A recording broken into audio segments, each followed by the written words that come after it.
many folks are just worried about continuously investing in what is essentially 5 to 10 names. And as we start to see some of that movement, we'll start to see sectors behave a little differently than we're used to. But if we look at the VIX as an indicator, VIX hit a sort of 2-3 year low this week. And I expect it to stay there for a while, which leads me to believe that even though we're seeing little teeny bits of movement, folks are starting to reallocate, and long term, it's going to be hard for them to not allocate to communication services and some of these sectors that have had much higher than expected resiliency in high long-term multiples. Alex, can I ask you about Black Friday, Cyber Monday, then as you digest the spending pattern stateside? What do you make of the tone that we're getting from consumer behaviour here? Because even though the spending seemed fairly significant, a step up on the prior year, to me it felt as though consumers were still subtly changing their behaviours behind the scenes to an extent. That is exactly what central banks want to see, right?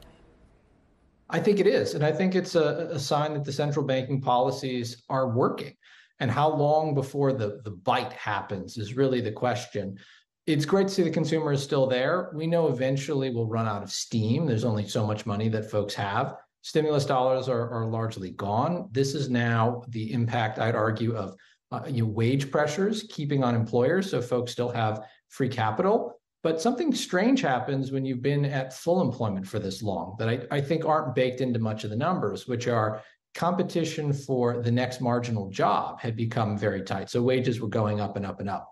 And that's starting to slow down, which means folks will still have capital to spend, but we're going to start to see that subtle shift in behavior as it's not so easy to get the next job for a marginal 5 or 10% pay rise as easily as you thought, or that job security that you felt 110% certain of will now start to be a number less than 100%. And I think that'll start to tighten some purse strings.